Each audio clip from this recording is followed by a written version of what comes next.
I'm 91 years old. That number doesn't scare me anymore. But what terrifies me is knowing how many of you will learn what I'm about to tell you when it's already too late. I've spent 6, 7 years making one catastrophic mistake, and I'm running out of time to make sure you don't repeat it. Last month, my doctor told me I have maybe 3 years left. Good years, he said. But here's what hit me harder than any diagnosis. I wasted 7 decades chasing something that never mattered, while ignoring the one thing that did. My daughter found me crying in my study 2 weeks ago. Not because I'm dying, but because I finally understand what living actually means, and I have so little of it left. What I'm about to share isn't advice. It's a warning from someone who can see the finish line. And if you're under 70, you still have time to avoid becoming me. The moment that changed everything happened on a Tuesday morning. Nothing dramatic. I was sitting in my kitchen, eating the same breakfast I've had for 40 years, when my granddaughter walked in. She's 16. She asked me a simple question. "Grandpa, what was the best day of your life?" I opened my mouth to answer, and nothing came out. Not because I'm old and forgetful. Because in 91 years, I genuinely couldn't remember a single day that felt like the best one. I'd built a career that consumed 52 years. I'd accumulated enough money to live comfortably for 3 lifetimes. I'd traveled to 37 countries, won awards, got recognition, made the papers twice. But sitting there, looking at this kid who barely knows me, I couldn't name one day that made everything worth it. She waited. I tried to think. And then she said something that broke me. "That's okay, Grandpa. I was just wondering what I should aim for." That's when I realized I'd spent 9 decades building a life with no moments worth remembering. No days that felt significant. I'd been so busy doing things that seemed important that I never stopped to create anything that actually was. My granddaughter was asking me to be her compass, and I had no direction to offer her because I'd been lost my entire life. Let me take you back to where this all started going wrong. I was 24, just finished law school. I had this woman, Catherine, who I'd been dating for 3 years. She worked at a bookstore, made barely enough to cover rent, but she had this way of making ordinary moments feel magical. Sunday mornings with her felt more alive than anything else in my week. My father pulled me aside one evening in 1959, told me Catherine was a distraction. Said men like us don't marry bookstore clerks, we marry into families that advance our careers. He introduced me to Margaret 2 weeks later. Her father owned 3 manufacturing plants. The match made perfect sense on paper. I proposed to Margaret 4 months after that conversation. Catherine cried when I told her. I remember her exact words. "You're choosing a life that looks good instead of one that feels good. You'll regret this." I married Margaret in 1960, had 3 kids by 1967, built my law practice, made partner at 33. Everything looked exactly how it was supposed to look, except I felt nothing. Margaret and I operated like business partners, polite, efficient, empty. We raised our children in a house with 7 bedrooms but no warmth. Family dinners felt like board meetings. Vacations felt like obligations. I kept telling myself this was what success looked like. This was what responsible men did. You sacrifice feeling for stability. You choose practical over passionate. I watched other couples laugh together and told myself they were naive, immature. I had a bigger house, a better title, more respect. By the time I was 53, I'd stopped pretending. Margaret and I barely spoke. My kids called on holidays and birthdays, nothing more. I poured everything into work because at least there, achievement was measurable. I won cases, made more money, got invited to the right parties. But I'd come home to silence so thick it felt like drowning. Catherine sent me a letter in 1998. She'd gotten married a year after I did, had 4 kids. Her husband taught high school history. They never had much money, but her letter was full of stories about camping trips and kitchen dance parties and inside jokes I'd never understand. She wrote, "I hope you found what you were looking for. I found everything I needed." That letter sat in my desk drawer for 18 years. I never responded, because what would I say? That she was right? That I'd traded a life of moments for a resume nobody will remember? That my marriage certificate and my children's birth certificates feel more like contracts than celebrations? Margaret died 6 years ago. The funeral was well attended. People said nice things. But standing at her grave, I realized we'd spent 56 years as strangers who shared an address. My children came, stayed for 3 days, left. We have nothing to talk about because I was never really there, even when I was physically present. Here's the lie I believed for 67 years. Success and happiness are the same thing. I thought if I just achieved enough, accomplished enough, accumulated enough, the feeling would follow eventually. I thought the emptiness was temporary. A phase, something that would resolve itself once I hit the next milestone. I told myself love wasn't practical. That choosing based on feeling was irresponsible. That real men made decisions with their heads, not their hearts.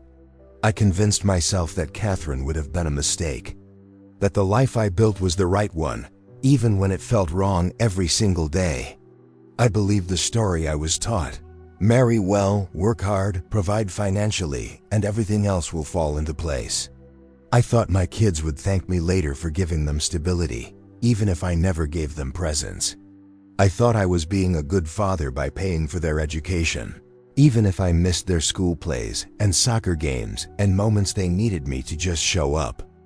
I told myself I was too busy for hobbies, too serious for frivolity, too focused for fun. I watched my colleagues waste time on fishing trips and game nights and thought I was smarter than them, more dedicated, more willing to make the necessary sacrifices. The greatest lie I believed was that there would be time later. Time to enjoy life once I retired. Time to connect with my kids once they were adults. Time to find meaning once I'd secured everything else. I genuinely thought I was building a foundation, when really I was building a monument to nothing that actually matters. And the cruelest part? I didn't realize any of this was a lie until my granddaughter asked me about my best day, and I had 9 decades of accomplished emptiness to choose from. After my granddaughter's question, I couldn't sleep for 4 days straight. I kept replaying my entire life, looking for the moments I should have chosen differently. And here's what I finally understood at 91 years old. I'd been optimizing for the wrong variable my entire life. I started small. I called Catherine. First time in 48 years, she's 88 now. We talked for 3 hours. She told me about her life, her kids, her husband who died 2 years ago. She said, "I loved him every day for 62 years. Did you love Margaret?" I couldn't answer, and that silence told her everything. Then I did something I should have done decades ago. I flew to where my daughter lives, stayed for 2 weeks. Not a holiday visit, just time. I asked her about her life. Really listened, played with my grandkids, made pancakes on Saturday morning, built a treehouse with my grandson. Just existed without an agenda. My daughter cried on my last day there. She said, "I've waited 53 years for you to show up like this. I didn't think you knew how." That destroyed me, because she was right. I didn't know how to just be present until I'd wasted almost every opportunity to do it. I started writing letters to my 3 children. Not emails, handwritten letters. Telling them the truth about my regrets. Apologizing for choosing achievement over attention. For measuring my worth by my career instead of my presence in their lives. 2 of them have responded. 1 hasn't. I don't blame him. I'm 91.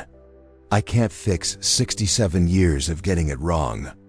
But I can spend whatever time I have left doing what I should have done from the beginning. Showing up. Being present. Choosing moments over monuments. It's not enough. It'll never be enough, but it's all I have left. Here's what 91 years taught me, and what I desperately need you to understand. Nothing you achieve will matter if you're not actually present for your life. Not one single accomplishment. Not your title, not your salary, not your awards. Not the respect of people who don't actually know you. The only thing that matters, the only thing, is whether you were there for the moments that made life worth living. Did you show up for the people you loved? Did you create memories that feel significant? Did you laugh until you couldn't breathe? Did you feel connected to something real? I had every marker of success. Corner office. Six-figure salary starting in the 70s. Respect in my field. Invitations to the right places. And none of it, not one bit of it, means anything now. Because I have 3 years left, and I can't remember feeling truly happy. I can't point to a relationship that felt deep. I can't recall moments that made my chest fill with the kind of joy that makes being alive feel worth it. You know what I think about now? That Sunday morning routine I had with Catherine before I chose Margaret, coffee on her tiny balcony. Terrible music playing, her laughing at my awful jokes. That feeling is clearer to me than 60 years of marriage to the wrong person. 1 year of genuine connection outweighs 6 decades of achievement. I'm not saying don't work hard. I'm not saying don't build a career. I'm saying don't sacrifice the moments that actually create a life worth remembering. Don't wait until you're 91 to realize you optimized for all the wrong things. Don't become me. I'm running out of time. That's not metaphorical anymore. It's medical fact. My doctor says 3 years if I'm lucky, maybe less. And I'm using whatever time I have left to make sure you don't waste yours the way I wasted mine. If you're reading this and you're under 70, you still have time. Time to course correct. Time to choose differently. Time to prioritize the moments that will matter when you're where I am now. Looking back on a life that should have felt fuller than it does.